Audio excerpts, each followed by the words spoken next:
the TPLF, the Tigray People's Liberation Front, on the principle that my enemy's enemy is my friend, no doubt, as the TPLF then, though not now, were Maoists.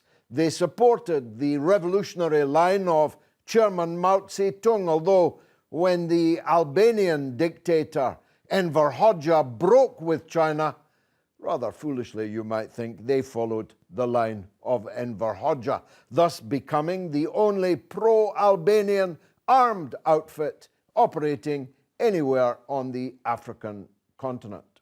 There is a new scramble for Africa going on, and the Horn of Africa is far from immune to that scramble. Just like in the 19th century when the big powers were scrambling for colonies in the continent of Africa, now in the 21st century they're scrambling for influence, for invisible control or scarcely visible control in one country after another throughout the great continent. Because, hey, it turns out Africa isn't poor after all, it's vastly rich, and vastly rich in many of the raw materials and commodities that people in the West desperately need.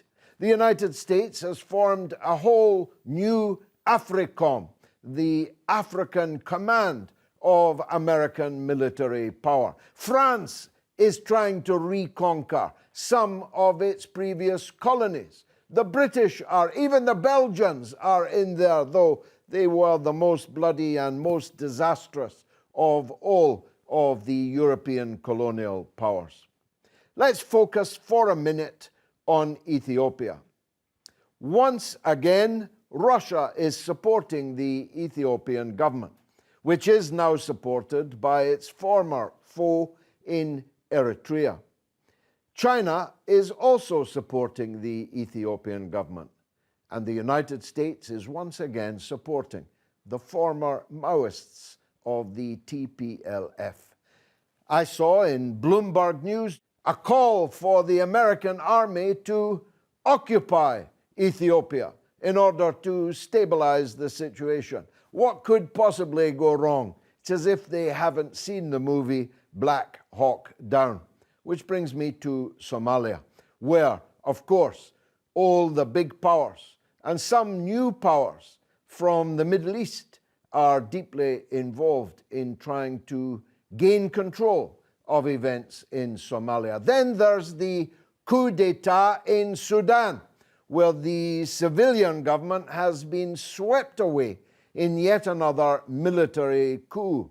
The Americans say they were not told about the coup, that they are against the coup, although it happened the day after one of their most senior officials from the State Department was actually there meeting the new coup leader in Sudan. Sudan, of course, vitally affects events in Egypt, and luckily we have a very great expert on events in Egypt, indeed the whole region, with us today, and a man from the region whose knowledge is second to none. So as always, I'm just the enthusiastic amateur. Let me introduce our guests, the distinguished experts. First of all, Dr. Abdallah Hamoudah is a writer and journalist. He's an Egyptian academic and an analyst of the Middle East and Africa, and a member of the prestigious Royal Institute for International Affairs at Chatham House in London. Doctor, welcome back to the show. How was my summary of events there? Did I get anything wrong? You get it right, actually. You hit the nail on the head. The situation is turbulent in the whole region. Ethiopia is the last addition, just competing with what happened in the Sudan lately. Egypt feels uneasy about what is going on in the Horn of Africa because it brings about an unpredictable course of events. People say that the Egyptians are happy that Ethiopia is going through a difficult time. this is not necessarily right. The Egyptian people feel that uncertainty in Ethiopia could be harmful to Egypt, and feel also that what Abiy Ahmed tried to sell the Ethiopian by going about the dam in the way he got and creating friction with both Sudan and Egypt as a national project to unify the country. But the advent of his election with no participation from the opposition and his winning by 90% of the vote. Egyptians are familiar with these kind of votes. Of course, but in the case of Ethiopia, it is a joke. And it has brought about what we have seen right now. And actually, we feel very sorry for the Ethiopian people. That's a good point. I mean, some things never change. And one of the things that never changes is the enormous suffering of the ordinary people, some of the poorest people on earth, in the midst of this swirl of geopolitics and war. Yes, absolutely right. People in Egypt, when they see what is happening now, they say that even nature failed Abiy Ahmed by the huge rainfall in the season, which made the water override the dam and bring lots of water to both Sudan and Egypt.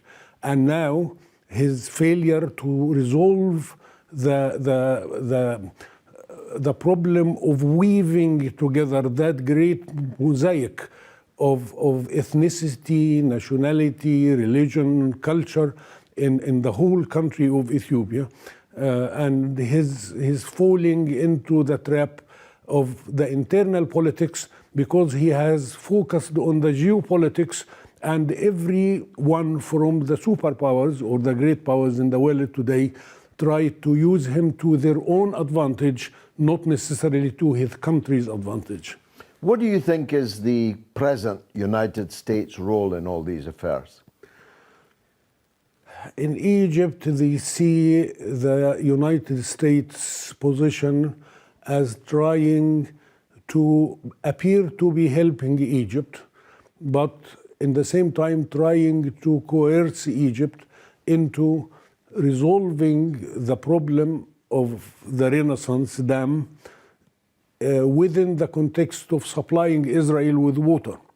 And no one in Egypt talks about that, because no government in Egypt, whatever, can do that and remain in power for one day. The Egyptian people will never accept it, and I think the present government is aware of that. And lastly, for the moment, what's the United States role in the coup in the Sudan? The movement for change and reform, they will not acquiesce to the American wish or pressure to normalize relation with the Sudan. And the civilian government has accepted it with a pinch of salt in order to continue with reforms and get their name, the country's name off the terror list and of the kind of boycott from the international financial institutions controlled by the United States, of course. But the people who really don't have any qualm about normalizing with Israel are the army. And America is happy to have a dictator at her own side rather than have someone to discuss. They don't want friends, they want subservience. What do you think, Sahel Yousif Ali? You're a journalist and broadcaster. You're also a political activist on Somalian affairs. You're the chairman of Gashan, a non-profit organization offering advocacy, information, and advice to disadvantaged people. There can be few more disadvantaged peoples in the world today than those in the Horn of Africa. Thank you, George. Really, there are so many disadvantaged people in the southern hemisphere and also in northern hemisphere, those who fled their countries and came into what they thought was a heaven, but turned out to be El Dorado, a fictitious country where the wealth is supposed to be, like Western Europe. There are more disadvantaged people everywhere you go. At the moment, as you discussed it clearly in this situation in the Horn of Africa, Ethiopia is at war with itself. Somalia have many times came to the edge and was about to go back into the situations of the 1990s when the civil war broke out and the country's military disintegrated along tribal lines. And you have seen what is happening in Sudan and what might happen in other countries in the region. All this is an indication that we are not fighting these wars ourselves.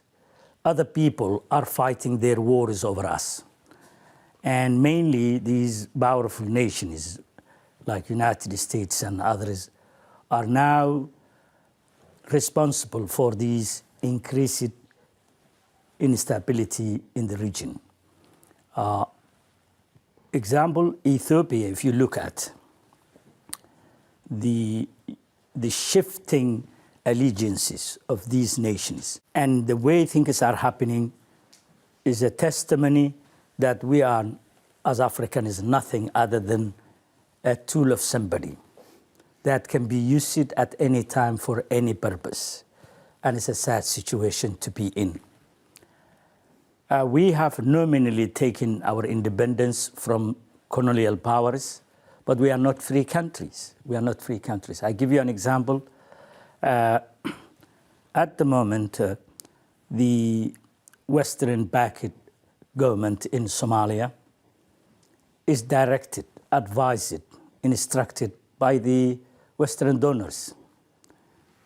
They have some Gulf countries also. And these, thank you very much. My opinion about these Gulf states is they are someone else's tools.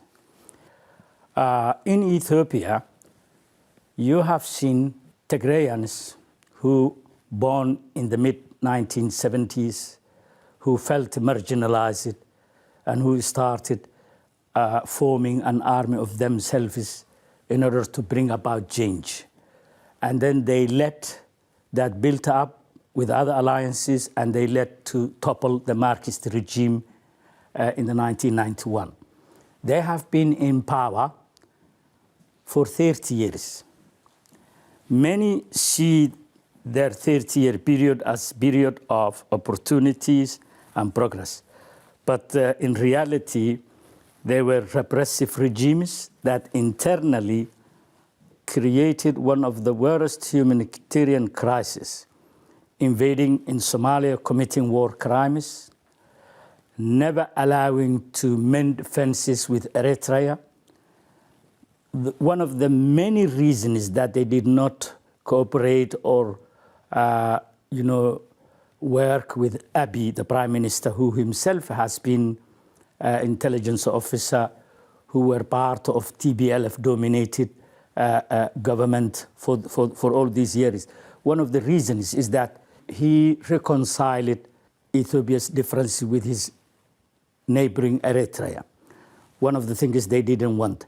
And as soon as he came into the power, he was seen as a reformist, but he was disillusioned with the Tigrayan domination of the country's affairs. So he started to work on, draining power and influence of Tigrayans from the country, from the state. And in a series of actions he took have infuriated the Tigrayans. They went to their stronghold, and what happened was they defied his orders to postpone the elections and started to attack military camps, and he ordered federal army offenses using Amhara militia that he deployed, into the some parts of the Tigray region, and Eritrean alliance army that also went into the northern part of Tigray, and also some unknown number of Somali conscripts that were sent by the Somali government, trained in Eritrea, and later used it for the war in Tigray. At the beginning, all these alliances fighting alongside the Abiy's army have brought the fall of Mekelle, the regional capital of Tigray. But people thought it was a victory. But in reality, it was tactical withdrawal of these battle-hardened Tigrayans. They went into mountainous region, came back, and Ethiopia's army, which is estimated to be 20 units, 7 of them were neutralized. A major defeat led to the capture of the strategic town of Mekelle and other key towns.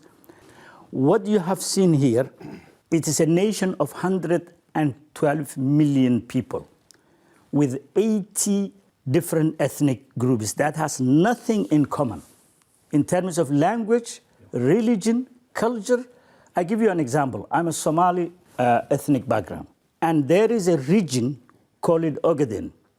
100% of the people, inhabitants of this region, are Somalians, whose region have been wrongly annexed to Ethiopia by the colonialist powers who rule it.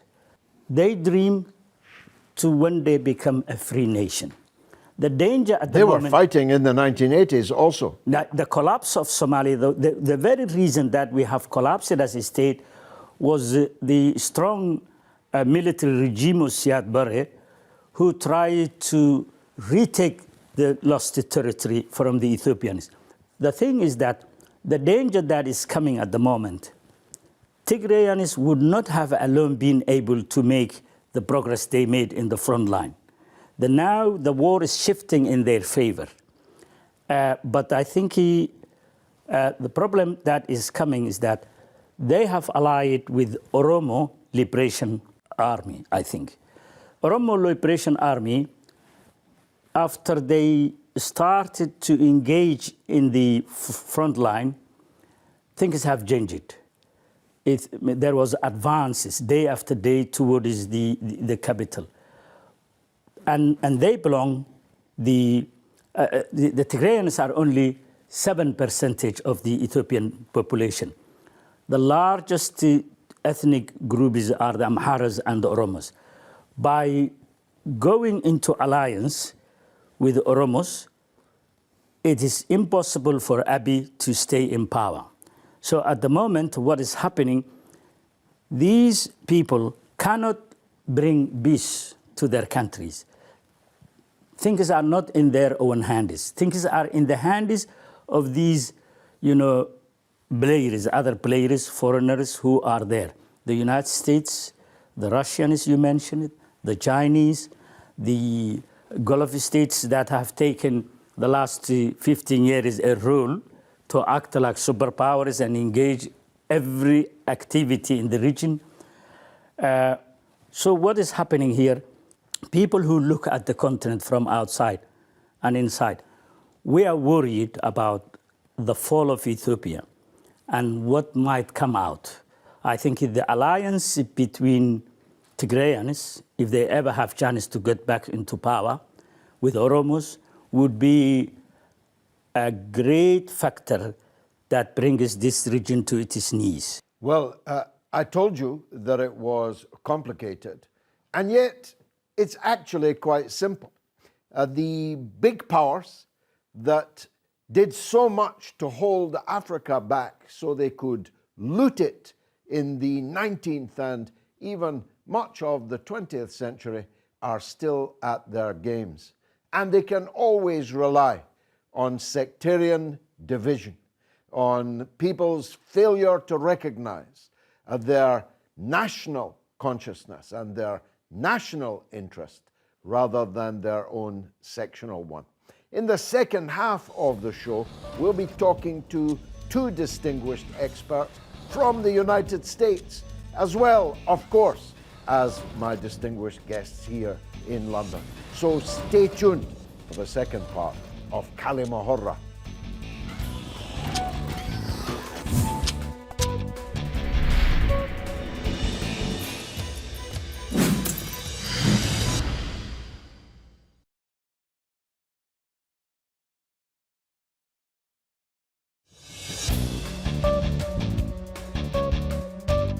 You're watching Kalima Horra with me, George Galloway, on Al Mayadeen Television, coming from London, but discussing Africa, in particular, the Horn of Africa. We heard from two experienced and very wise Africans in the first half of the show. Let's see what we can put together by way of international perspective. Professor Alex de Waal from Boston in the United States is British but living and teaching in the US. He's the executive director of the World Peace Foundation at the Fletcher School of Law and Diplomacy at Tufts University and was working on the Horn of Africa for almost 40 years. Let's hear from the professor. You're very welcome. Professor, why is there now such instability in the East African region? What has caused this situation? I think the major change we've seen over the last 5 to 10 years is that what was an emergent system, a Pax Africana, built around the norms, principles, and institutions of the African Union, and a Pax Ethiopica, built around the strategy for development, diplomacy, and a hegemonic role in the region played by Ethiopia, has unraveled. And what we have seen in its place is the tide of transactional politics, of the politics conducted on the basis of bartering political rewards, political allegiances for material benefits. And in the geopolitical context, what we have seen is that the Middle East Security Alliance of the United States, favored states in the Middle East, Egypt, Israel, Saudi Arabia, and the United Arab Emirates, those states and their mode of politics, which is highly militarized, highly transactional, has taken over and absorbed the Horn of Africa into their hinterland and turned it into, as we've seen in other parts of the greater Middle East, a zone of chaos, violence, and ethnic conflict. In your opinion, who's behind these changes? I mean, domestically and externally. I think it's a mixture of the grand sweep of politics, the dismantling of institutionalized governance in favor of a highly deregulated, ultra-liberal form of politics and governance, in which political power becomes a commodity to be bought and sold in the market. And then that has been driven in part by what is shared in common between the United States, Russia, and China, which is this increasingly transactional approach that regards other parts of the world as pawns, as players in which their political games can be played. And on the side of the United States, the extent in which the US has handed off responsibility for its political and security strategies to its favored players in the Middle East. And then within the region of the Horn of Africa itself, we see a breed of leaders who are highly opportunistic, able to exploit the niches in this regional political market that emerge. So we see Abiy Ahmed, who is a rather unskilled player at this, who has been leading Ethiopia into disaster. Isaias Afwerki, who is a highly ruthless player. Mohamed Farmajo in Somalia, who is in between.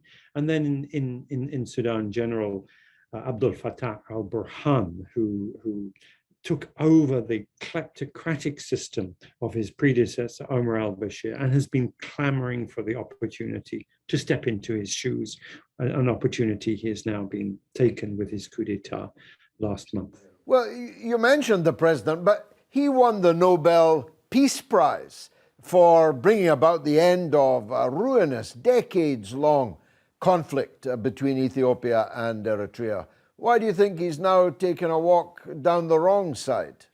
The award of the Nobel Prize was both misguided in that he didn't deserve it at the time, and doubly misguided in that his personal characteristic meant that he turned what should have been a great asset into a liability.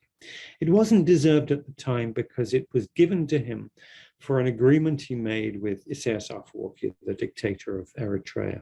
Now, the peace agreement that came about was one that had two features. Number one, it had been actually worked out by the Organization of African Unity in 2000. And so the African Continental Organization, which became the AU, the African Union, was the custodian of that. He didn't take that peace agreement to the AU for what would be the normal procedures of blessing of the AU to say, let us be transparent, let us make sure this is a step towards true peace and stability, democratization, etc. Instead, it was a secret deal between him and Isaias Afwerki, the dictator, which was taken first to Abu Dhabi and then to Jeddah for blessing by the regional powers of the Middle East that are not fundamentally interested in the norms and principles and institutions of peace. And then Abiy himself took this as a blessing, took this as the ultimate sort of secular sainthood, and refused to enter or to continue negotiations with his internal political adversaries and rivals, and instead thought that his word was now a form of holy writ. And he has had this vision himself as being chosen by God to be the next king of Ethiopia. And so that fed his ego, fed his hubris, and fed his sadly all too predictable leadership of Ethiopia into the abyss of war and destruction. Professor, let me raise what is the $64,000 question, as we used to call it, when 64,000 was a lot of dollars. Is the United States behind the TPLF? There is a highly sophisticated, very energetic media campaign by the Ethiopia government to say that the United States is taking a side against Ethiopia in this war. And frankly, it's nonsense. I don't have any remit for the US government. I think it makes a lot of mistakes.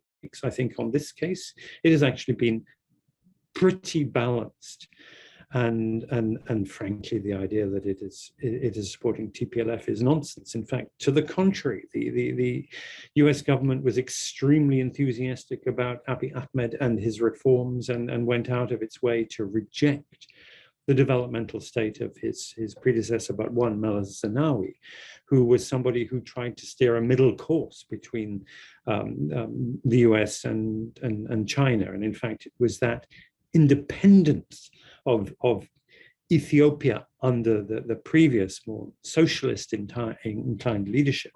The United States, in fact, embraced Abiy Ahmed as a progressive, capitalist-leaning, pro-Western leader when he came to power. It was, in fact, more distrustful of his predecessors, and especially Meles Zenawi, who died some few years ago, who had deliberately tried to distance the Ethiopian political and developmental strategy from the American sphere.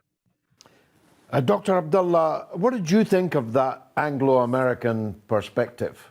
I think the United States and the United Kingdom, they have some kind of thread which connected them together. Chains, I'd call it, rather than a thread, but go on. Well, the Americans don't see it as a chain, actually. Probably the British side sees it as a chain, but the Americans see it as a thread. Yeah. And they act together in a way that can maximize the return for them at the expense of other competition. But at the same time, they stumble. They cannot play safe all the time. They stumble and make mistakes and not assess the situation in the correct way. What's going on in Ethiopia now, I think, will prove them somehow rash in their assessment, because Russia and China are working with the other side. The Tigray are not that strong unless the Oromo come in full with them. Other ethnic groups are not sympathetic. They are not active against the federal government, but they are not sympathetic towards the federal government. The situation is really obscure. No one can predict it completely. And of course, even the fall of Addis Ababa would not be the beginning of the end, but merely the end of the beginning. Absolutely right. Decades more of civil conflict. Absolutely right. But within the whole of Africa in general, it looks like major countries in the continent of Africa have been castrated in a way that they cannot play a leading, effective role unless they work within the strategy of the United States. Yes, which has been subcontracted, the professor concedes, yes, to Israel, Saudi Arabia, and the United Arab Emirates. Absolutely. None of them actually African powers. Sahel, he mentioned the C word, China. Is part of this about the United States terror of China catching it and about to overtake it? In face of the Ethiopian reforms to build the country's infrastructure and lay down foundations for a state that is productive, a state that is a breadbasket for the rest of the continent. In face of that, the Chinese were the chosen partners for Ethiopia. And I think the Ethiopian problem simply can be looked at. The American is unhappy about any power in Ethiopia that steers its direction to China and tries to do real business with. I think the Chinese said many times they are investing in these countries, building infrastructure, roads, hospitals, schools, railways, everything. But there is no military foot that belongs to China that is visibly there, like the Russians used to do. We were a Russian ally, and we had a strained relationship with the West. And we wanted to take missing territory of our country, Ogaden, from the Ethiopians. We never worried about the way now we worried, because there is no balance of power. No, although if the fate of Ethiopia is as you fear that it's going to be, in other words, the government falling, Addis Ababa overrun by two united, essentially ethnic armies, leaving at least half the country unrepresented, China and Russia will have to step up to the plate, won't they? Definitely, they have to step up. Otherwise, whatever you do for these would be a wasted investment, because these people, the Americans, have a history of carrying out what is regime changes. They can remove you. And they'll either steal what you've invested or destroy it. Let's hear more from the U.S. Thomas Mountain from Virginia is a journalist, commentator, and East African analyst. You might think that's strange from Virginia, but in fact, he lived in Eritrea for the last 15 years.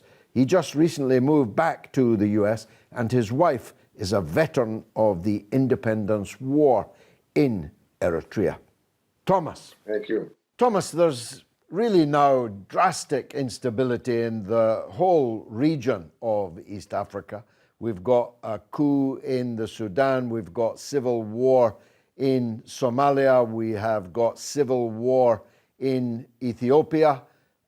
Who's behind all this? Well, right now, the critical thing that's happening is the counter coup against the terrorist organization called the Tigray People's Liberation Front, or TPLF for short, in Ethiopia. Because historically, Ethiopia has been the US policeman on the beat in the Horn of Africa, which is a strategically critical area for the United States. And in November 4th, in 2020, the TPLF launched a coup attempt to gain power in Ethiopia. And in the course of this coup, they tried to seize a military base, the largest military base in Ethiopia, which is in Tigray, their home province, and which is the major stockpile of weapons in Ethiopia. To understand how all this came to be and to the background of all this, and we need to go back to April of 2018. And at that time, the United States, what we call a national security establishment, was in a kind of a period of chaos because they were going between the Secretary of State, Rex Tillerson, had been fired by Trump, and they'd been replaced by Mike Pompeo, who a congressman from Kansas, who had been head of the CIA. And so the CIA, the State Department, was in kind of a period of chaos there. Now, Tillerson was an oil executive and Pompeo was a politician from Kansas, and neither of them knew anything about Africa.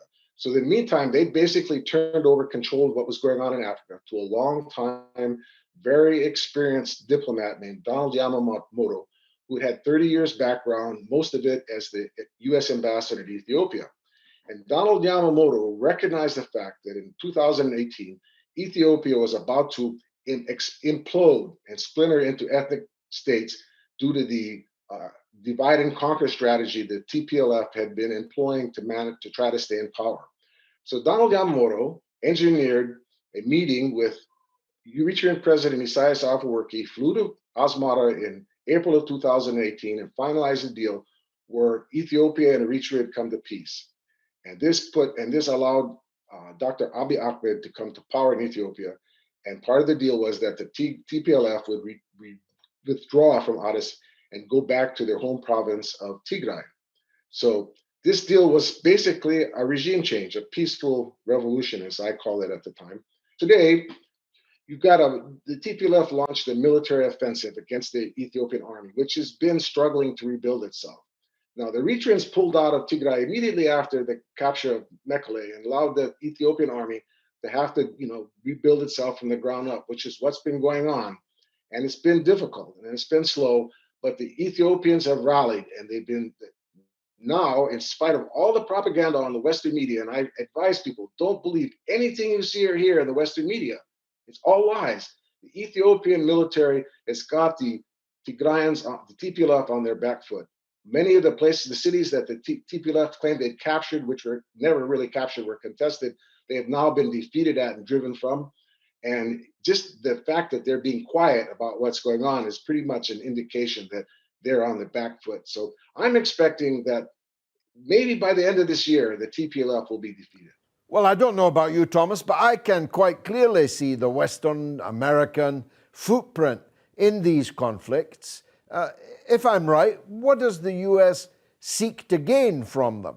Why is the U.S., the national security establishment in the United States supporting the TPLF? Because they have been. The CIA has been giving them satellite imagery, where to attack. They've been providing support to them directly, political support through their allies within the human rights movements I call the human rights mob at Human Rights Watch and Amnesty International, and the national security establishment plants that they have in the UN. They've been providing cover for the TPLF. Now, TPLF is supported by the US because Dr. Abiy has made it very clear that he is going to move Ethiopia in the same direction Eritrea is at. That he just won this massive electoral victory. 85% of the people voted for him. The Ethiopian people want Abiy to transform their country from the desperately poor, famine, and disease-ridden country it's been, war-torn country it's been, into a modern society.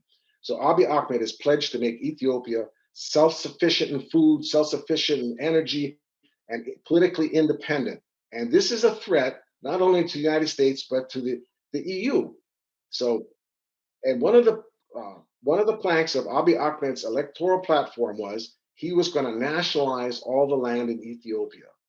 Now, this has been said to be done before in Ethiopia, but this is a threat to the investment particularly the European Union. You see, the EU is dependent upon sucking the blood of Africa to maintain the high standard of living of their people. They've been pretty much, they can't control, they can't super exploit Latin America and Asia like they used to. The only place they can really, literally loot and plunder is in Africa. For example, Anglo-American Gold has been running one of the biggest gold mines in Africa and Tanzania, and they only pay Tanzania a 4% royalty. Now, Eritrea gets a 40% royalty for their gold mines.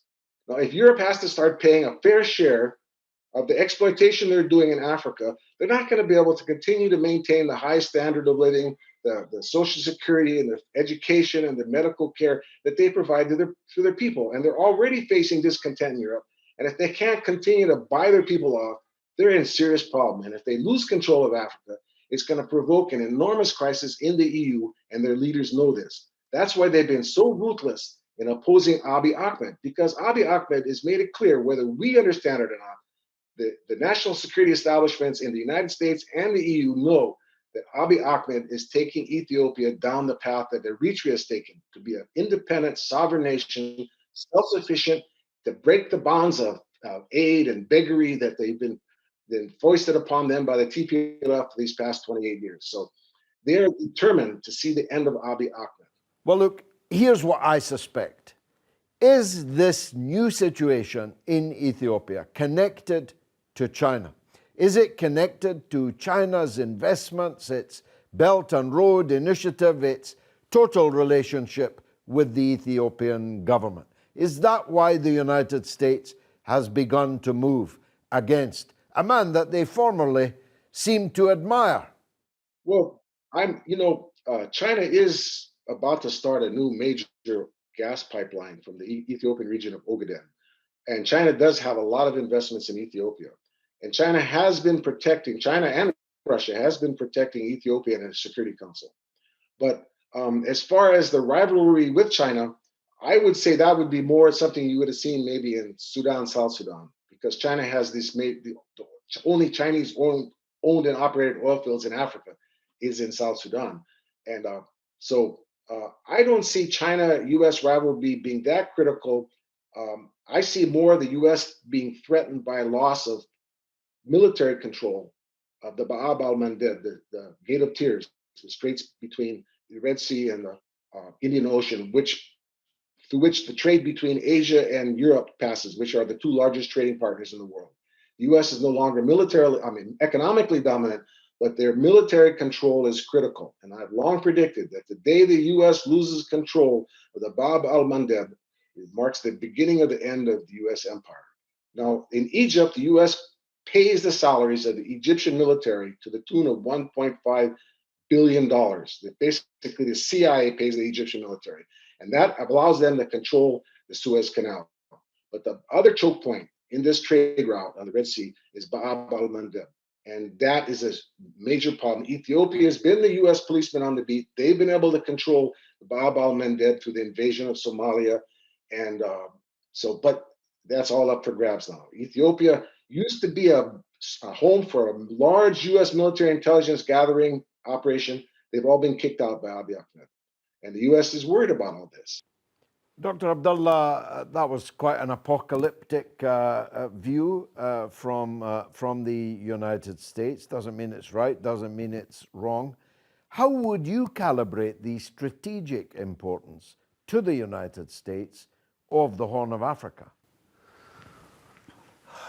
I think the United States is trying at a point of its power waning geopolitically to try and say, I'm here and I could do things.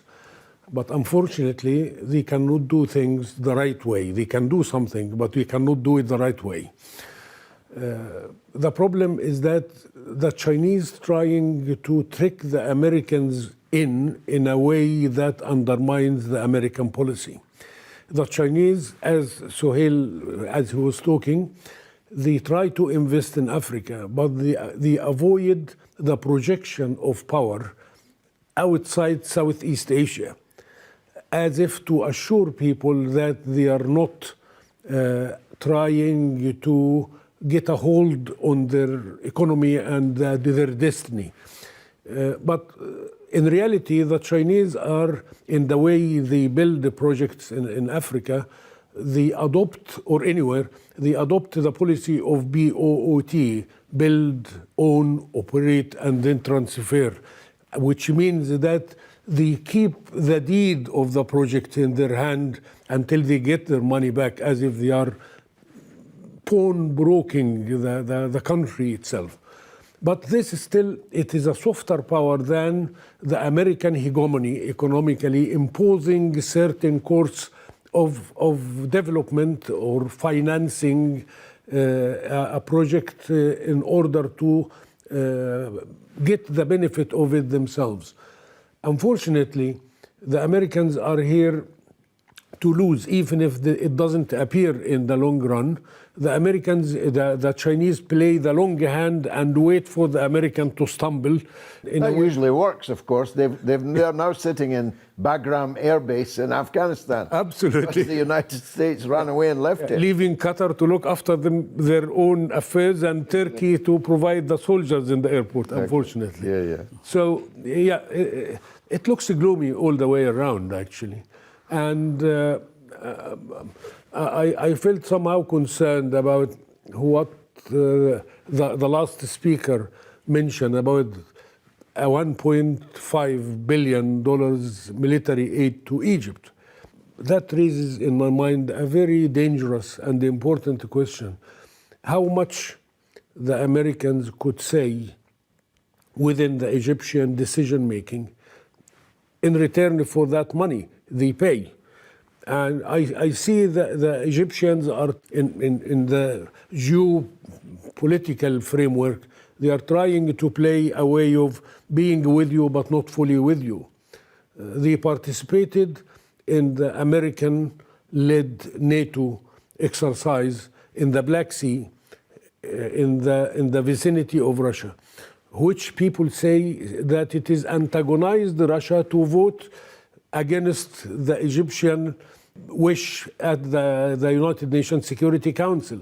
But at the same time, the Egyptians did not participate in the Red Sea exercises led by the American again in the Red Sea, which is much more important to Egypt. I find this somehow perplexing and mixing the cards all the way around.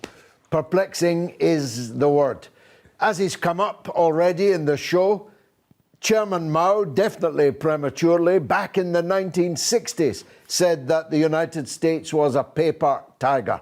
It wasn't in the 1960s. It still isn't in 2021. But it's an old tiger. Many of its teeth have fallen out, and bigger tigers are now at large in the jungle. I've been George Galloway. This has been Kalima Horra. I hope you enjoyed the show.